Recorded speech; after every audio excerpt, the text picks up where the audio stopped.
राधे राधे दोस्तों, ध्यान भक्ति चैनल पर आप सभी का स्वागत है। तो चलिए जानते हैं ऋषि पंचमी 2023 की पूजा विधि, मुहूर्त और कथा।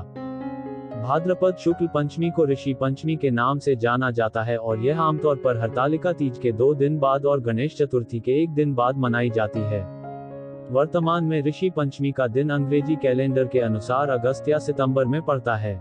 इस साल ऋषि पंचमी बुधवार 20 सितंबर 2023 के दिन मनाई जाएगी।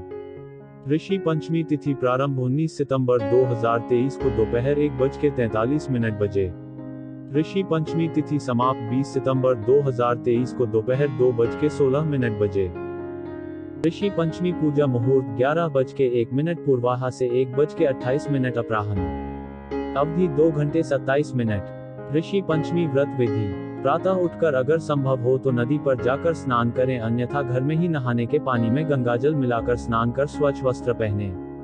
स्नान करने से पहले आपामर की 108 दातुन करें। तत्पश्चात घर में ही पूजा स्थान पर पृथ्वी को शुद्ध करके हल्दी से चौकोर मंडल चौक पूरे बनाएं। फिर उस पर लकड़ी की चौकी रखें और पिला वस्त्र बिछाए, फिर चावल रखकर उस पर गोल सुपारी से सप्त ऋषियों स्थित और हल्दी से ऋषियान की स्थापना करें। कलश स्थापित करें, दीप प्रज्वलित करें। सप्त ऋषियों का नाम स्मरण कर कथा आरंभ करें। सप्त ऋषियों के नाम: ऋषि विश्वामित्र, ऋषि वशिष्ठ, ऋषि द्रोणाचार्य, ऋषि अगस्त्य, ऋषि भृगु, ऋषि कश्यप, ऋषि अत्रि, ऋषियान माता अरुंधति। इसके बाद फूल, धूप, दीप, फल, मिठाई, जल आदि से सप्त ऋषियों का पूजन करें। ऋषि पंचमी कथाएं। पहली ऋषि पंचमी कथा। सतयुग में विदर्भ नगरी में शेनजित नामक राजा हुए थे। वह ऋषियों के समान थे। उन्हीं के राज में एक कृषक सुमित्र था। उसकी पत्नी जयश्री अत्यंत पतिव्रता थी। एक समय वर्षा ऋतु में जब उसकी पत्नी खेती के कामों में लगी हुई थी तो वह रजस्वला हो गई। उसको रजस्वला होने का पता लग गया, फिर भी वह घर के कामों में लगी रही। कुछ समय बाद वह दोनों स्त्री पुरुष अपनी अपनी आयु भोग कर मृत्यु को प्राप्त हुए। जयश्री तो कुतिया बनी और सुमित्र को रजस्वला स्त्री के संपर्क में आने के कारण बैल की योनि मिली, क्योंकि ऋतु दोष के अतिरिक्त इन दोनों का कोई अपराध नहीं था। इसी कारण इन दोनों को अपने पूर्व जन्म का समस्त विवरण याद रहा। वे दोनों कुतिया और बैल के रूप में उसी नगर में अपने बेटे सुचित्र के यहाँ रहने लगे। धर्मात्मा सुचित्र अपने अतिथियों का पूर्ण सत्कार करता था। अपने पिता के श्राद्ध के दिन उसने अपने घर ब्राह्मणों को भोजन के लिए नाना प्रकार के भोजन बनवाए। जब उसकी स्त्री किसी काम के लिए रसोई से बाहर गई हुई थी तो एक सर्प ने रसोई की खीर के बर्तन में विषवमन कर दिया। कुतिया के रूप में सुचित्र की मां कुछ दूर से सब देख रही थी। पुत्र की बहू के आने पर उसने पुत्र को ब्रह्म हत्या के पाप से बचाने के लिए उस बर्तन में मुंह डाल दिया। सुचित्र की पत्नी चंद्रवती से कुतिया का ये कृत्य देखा न गया और उसने चूल्हे में से जलती लकड़ी निकालकर कुतिया को मार दी। बेचारी कुतिया मार खाकर इधर उधर भागने लगी। चौके में जो जूठन आदि बची रहती थी वह सब सुचित्र की बहू उस कुतिया को डाल देती थी, लेकिन क्रोध के कारण उसने वह भी बाहर फिकवा दी। सब खाने का सामान फिकवा कर बर्तन साफ करके दोबारा खाना बनाकर ब्राह्मणों को खिलाया।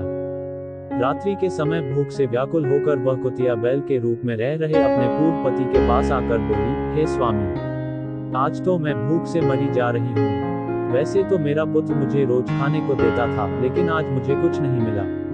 सांप के विष वाले खीर के बर्तन को अनेक ब्रह्म हत्या के भय से छूकर उनके न खाने योग्य कर दिया था।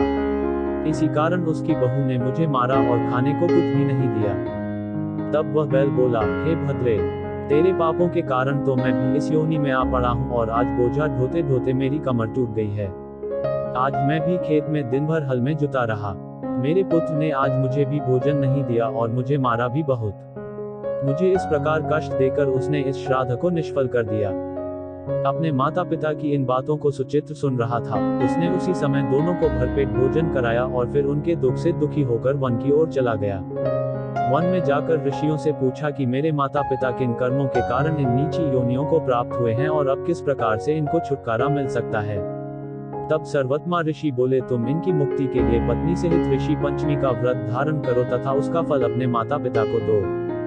भाद्रपद महीने की शुक्ल पंचमी को मुख शुद्ध करके मध्याह्न में नदी के पवित्र जल में स्नान करना और नए रेशमी कपड़े पहनकर अरुंधति सहित सप्तऋषियों का पूजन करना। इतना सुनकर सुचित्र अपने घर लौट आया और अपनी पत्नी सहित विधि विधान से पूजन व्रत किया। उसके पुण्य से माता पिता दोनों पशु योनियों से छूट गए। इसलिए जो महिला श्रद्धापूर्वक ऋषि पंचमी का व्रत करती है, वह समस्त सांसारिक सुखों को भोगकर बैकुंठ को जाती है। दोस्तों, आपको यह वीडियो पसंद आई हो तो और ऐसी ही जानकारी के लिए चैनल को सब्सक्राइब करें, लाइक करें और शेयर करना ना भूलें। धन्यवाद।